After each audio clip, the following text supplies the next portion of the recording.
kami sungguh mengucap syukur di waktu yang baik dan indah ini. Kau masih memberikan kehidupan dan kesempatan untuk kami datang ke hadirat-Mu, menyembah, memuji, dan meninggikan nama Tuhan, yaitu Yesus Kristus, Raja di atas segala Raja, Tuhan di atas segala Tuhan, Allah di atas segala Allah. Mari kita berdoa bersama-sama, ulangi seperti apa yang saya ucapkan.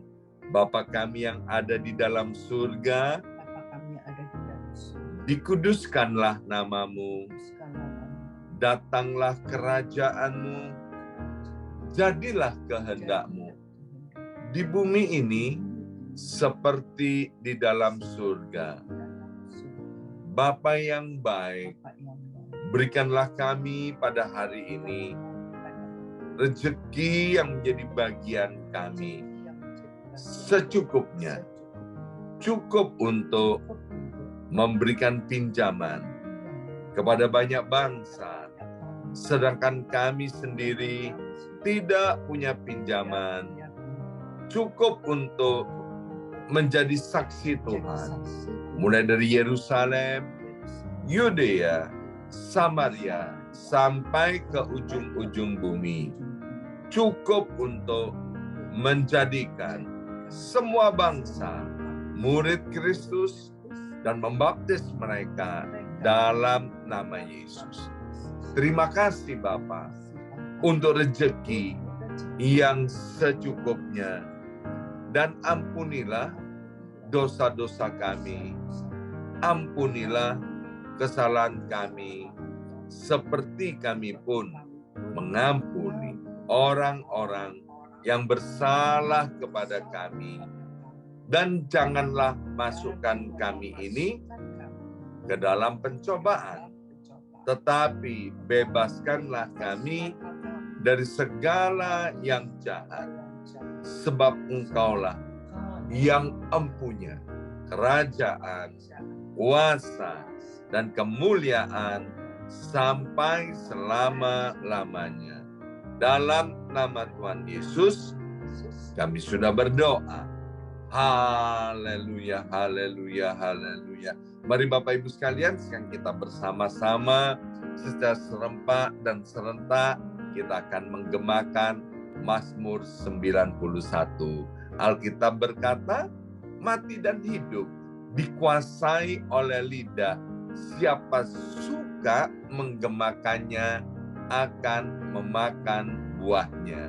Dengan suara yang keras, dengan suara yang lantang, dari tempat kita masing-masing, mari kita bersama-sama berkata, 2, 3. Mazmur 91. Orang yang duduk dalam lindungan yang maha tinggi dan bermalam dalam naungan yang maha kuasa akan berkata kepada Tuhan, tempat perlindunganku dan kubu pertahananku, Allahku yang kupercayai. Sungguh Tuhanlah yang akan melepaskan aku dari jerat penangkap burung dan dari penyakit sampar yang busuk. Dengan kepaknya Tuhan akan menudungi aku. Di bawah sayapnya aku akan berlindung. Kesetiaan Tuhan ialah perisai dan pagar tembok. Amin, amin, amin. Terjadi di dalam nama Tuhan Yesus. Aku tak usah takut terhadap kedahsyatan malam, terhadap panah yang terbang di waktu siang, terhadap penyakit sampar yang berjalan di dalam gelap, terhadap penyakit menular yang mengamuk di waktu petang.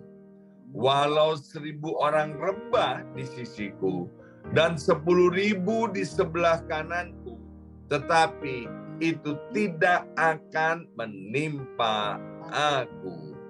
Aku hanya menontonnya dengan mataku sendiri dan melihat pembalasan terhadap orang-orang fasik. Sebab Tuhan ialah tempat perlindunganku, yang maha tinggi telah kubuat tempat perteduhanku. Amin, amin, amin. Terjadi di dalam nama Tuhan Yesus. Malapetaka tidak akan menimpa aku, dan tulah tidak akan mendekat kepada kemahku. Sebab malaikat-malaikat Tuhan akan diperintahkan oleh Tuhan kepadaku untuk menjaga aku di segala jalanku. Para malaikat Tuhan akan menatang aku di atas tangannya, supaya kakiku jangan terantuk kepada batu. Singa dan ular tedung akan aku langkai. Aku akan menginjak anak singa dan ular naga. Amin, amin, amin. Terjadi di dalam nama Tuhan Yesus. Sungguh hatiku melekat kepada Tuhan, maka Tuhan akan meluputkan aku. Tuhan akan membentengi aku, sebab aku mengenal nama Tuhan. Bila aku berseru kepada Tuhan, Tuhan akan menjawab. Tuhan akan menyertai aku dalam kesesakan. Tuhan akan meluputkan aku dan memuliakan aku. Dengan panjang umur akan Tuhan kenyangkan aku, dan akan Tuhan perlihatkan kepadaku keselamatan daripadanya. Amin, amin, amin. Terjadi di dalam nama Tuhan Yesus. Terima kasih Bapa. Sekarang anugerahi setiap kami hikmat dan pewahyuan daripada sorga, sehingga ketika kami mendengarkan firman Tuhan, kami dapat menangkap kebenaran dan isi hati Bapa. Dalam nama Yesus. Yang siap mendengarkan firman Tuhan, angkat jempolnya ke depan dan katakan amin 3 kali. Amin, amin, amin. Salam revival, salam kebangkitan. Semangat pagi. Ya, semangat pagi semuanya. Shalom Bapak Ibu yang dikasihi oleh Tuhan.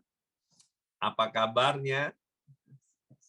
Iya, senang sekali hari ini Sabtu 4 Maret 2023 boleh bersama-sama kembali dengan Bapak Ibu sekalian ya.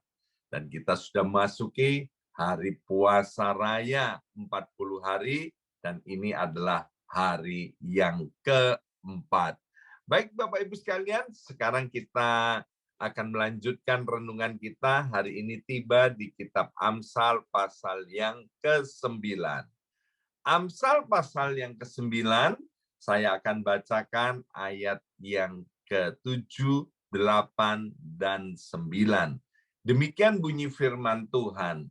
Siapa mendidik seorang pencemooh, mendatangkan cemooh kepada dirinya sendiri.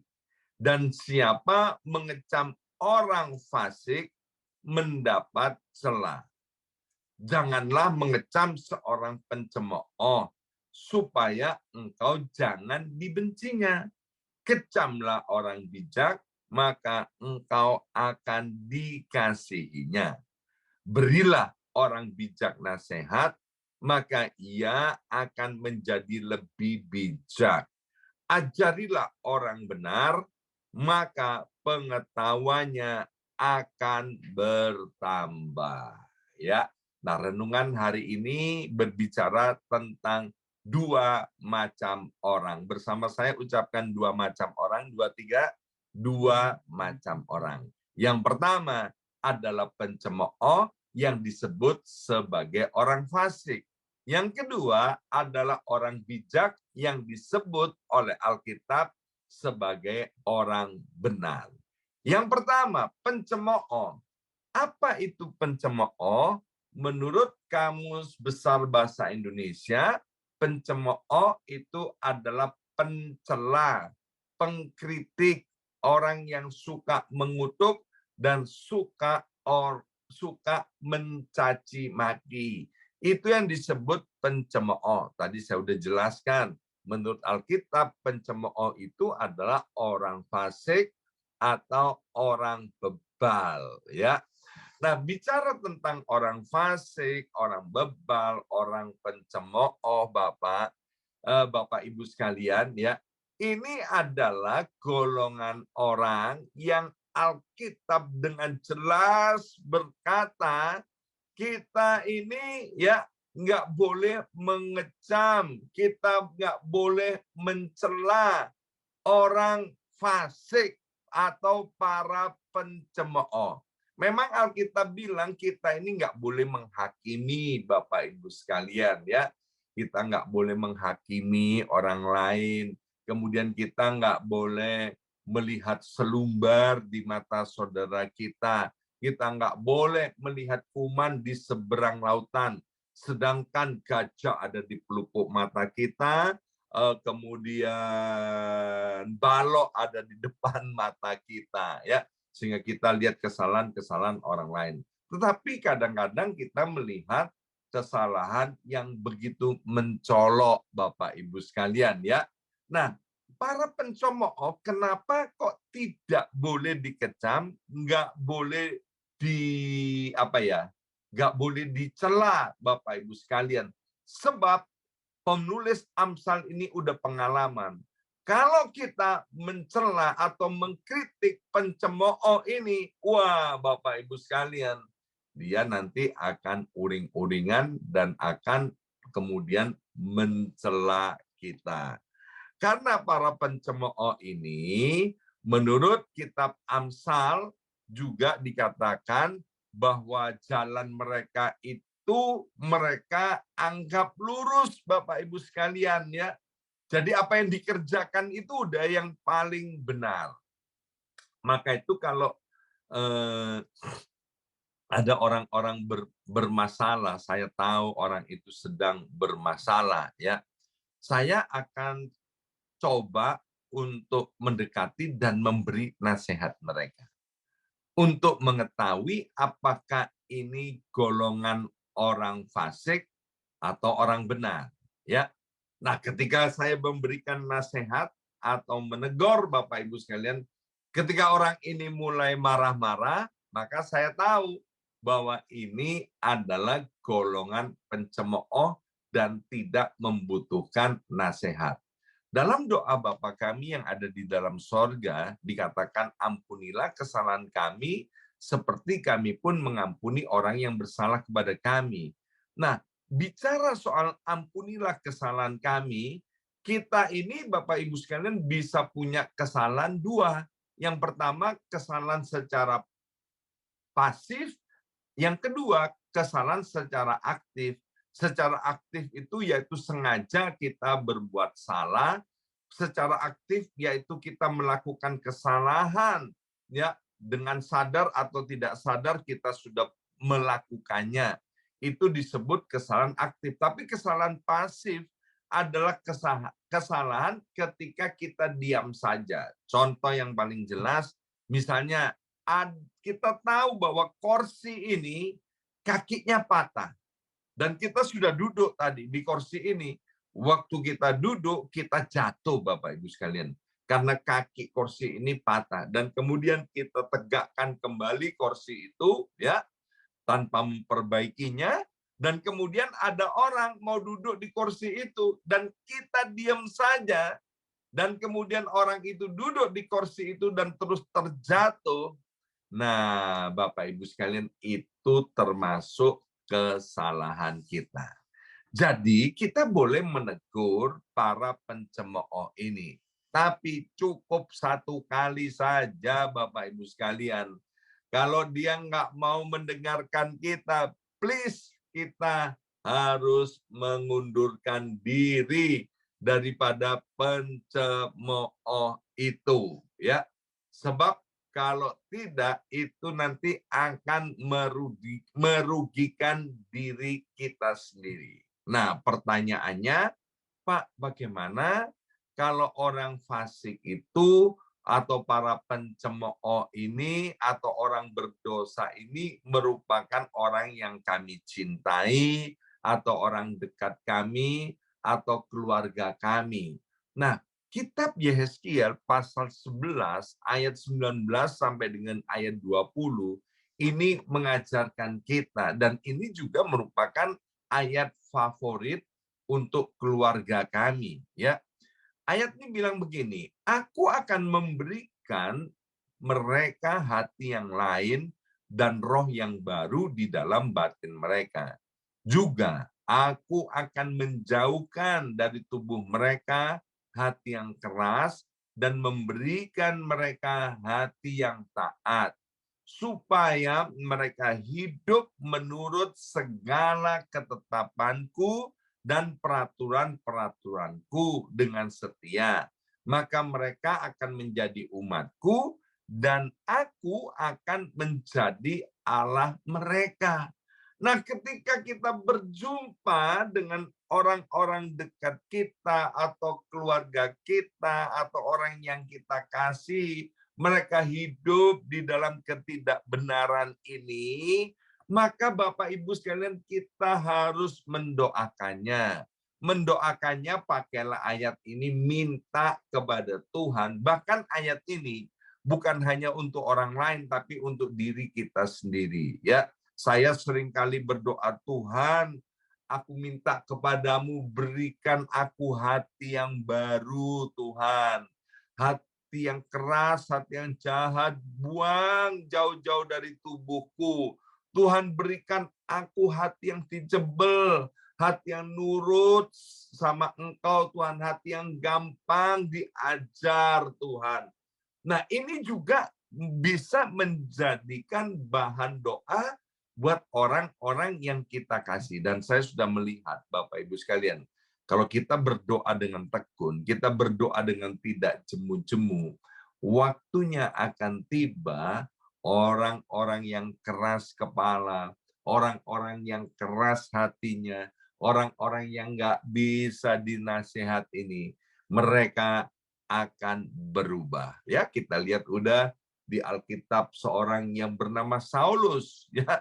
Jangan coba-coba dengan orang yang bernama Saulus. Tidak seorang pun yang bisa merubah hati manusia kecuali Tuhan. Dan kita tahu Bapak Ibu sekalian, Saulus ketika mengalami perjumpaan dengan Tuhan, hidupnya berubah, ya. Saya percaya banyak orang yang mendoakan kejahatan daripada Saulus ini. Banyak orang yang berdoa untuk Saulus agar Saulus diubahkan, agar Saulus mengalami Tuhan.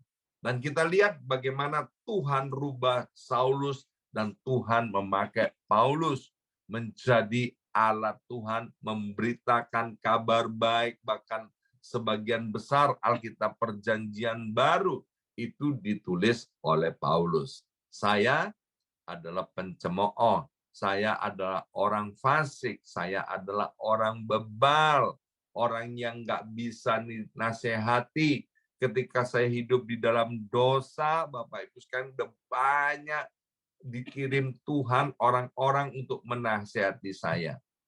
Ya, tapi saya tetap hidup di dalam dosa. Dan kemudian apa? Orang-orang berhenti untuk menasihati saya dan mereka mulai mendoakan, ya. Dan salah satunya adalah istri saya yang terus-menerus berdoa dengan tidak jemu-jemu itu, Bapak Ibu sekalian.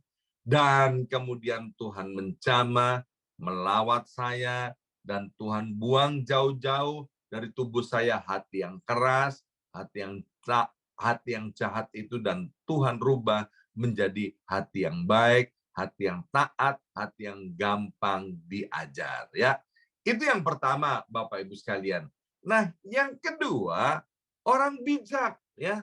Siapa orang bijak? Ayat yang ke-10 dari Amsal 9 tadi, dalam terjemahan bahasa Indonesia sehari-hari dikatakan begini, untuk menjadi bijaksana, pertama-tama orang harus mempunyai rasa hormat dan takut kepada Tuhan. Jika engkau mengenal Yang Maha Suci, engkau akan mendapat pengertian. Ya, dalam Alkitab Perjanjian Baru dikatakan orang yang bijak adalah orang yang mau mendengarkan firman Tuhan dan kemudian melakukannya. Amsal tadi bilang orang bijak itu adalah orang benar. Dan kita sudah membacanya dalam terjemahan bahasa Indonesia sehari-hari. Untuk menjadi bijak, untuk menjadi orang bijak, dimulai dengan rasa hormat kepada Tuhan. Kalau kita menghormati Tuhan, atau bahasa lainnya saya sudah sampaikan beberapa hari yang lalu, takut akan Tuhan, ya. Kalau kita mempunyai rasa hormat kepada Tuhan, saya percaya Bapak Ibu sekalian, kita akan mendengarkan firman Tuhan dengan sungguh-sungguh, dan kemudian apa? Melakukan dan mempraktekannya dalam kehidupan sehari-hari. Itulah bedanya antara orang bebal, orang fasik dengan orang bijak. Orang bebal, orang fasik, Bapak Ibu sekalian pencemooh, dia tahu yang namanya kebenaran, tapi dia tidak mau taat. Tetapi orang bijak adalah orang yang tahu akan kebenaran dan kemudian merenungkannya dan setelah itu mempraktekannya. Dan tadi dikatakan oleh Amsal, kalau kita ketemu dengan orang bijak, dan ketika orang bijak ini diajak ngobrol, kemudian dinasehati, wow, Bapak Ibu sekalian, hasilnya luar biasa. Orang bijak itu kemudian dikatakan oleh Alkitab akan semakin bijaksana. Ya, hari ini kita sudah belajar dua hal tentang dua macam orang. Tinggal kita memeriksa hati kita atau diri kita sendiri. Please, jangan periksa orang lain, ya. Periksa diri kita sendiri, kita termasuk golongan yang mana. Kalau kita termasuk golongan orang bijaksana, puji Tuhan. Teruslah dengarkan firman Tuhan dan kemudian lakukan dalam kehidupan sehari-hari. Dan kita akan disebut sebagai orang benar. Dan kita tahu jalan hidup orang benar itu akan seperti cahaya fajar pada pagi hari yang semakin terang hingga rembang tengah hari. Tetapi ketika kita memeriksa hati kita, ya Tuhan, aku ini termasuk golongan orang fasik. Aku ini termasuk golongan pencemooh. Kalau dikasih nasihat, aku tersinggung, aku terluka, aku marah. Nah, inilah kesempatan Bapak Ibu sekalian untuk kita bertobat. Bertobat artinya mengakui dan meninggalkan serta melakukan kebalikannya. Mari kita berdoa. Materaikan setiap benih kebenaran firman Tuhan ini, ya Aba, ya Bapa. Kami mohon biarlah Allah Roh Kudus terus menolong kami. Anugerahi kami semua anak-anak-Mu yang Tuhan sudah panggil dan pilih ini. Anugerahi kami Tuhan hati yang baru, hati yang dicebel, hati yang mencintai dan mengasihi Engkau, hati yang mau diajar, hati yang mau dididik, hati yang mau taat akan firman Tuhan. Sehingga kami ini menjadi orang yang benar, menjadi orang yang bijaksana. Bapak, buang jauh-jauh dari tubuh kami ini hati yang keras, hati yang jahat, hati yang nggak mau diajar Tuhan. Please Tuhan, biarlah apa yang pernah dialami oleh Saulus dialami oleh kami. Saulus mengalami perjumpaan dengan Tuhan, hidupnya berubah. Kami juga mau Tuhan dirubahkan dari waktu ke waktu sampai kami mengalami keserupaan. dengan Kristus Yesus Tuhan kami. Dalam nama Yesus kami sudah berdoa. Haleluya. Amin, amin, amin.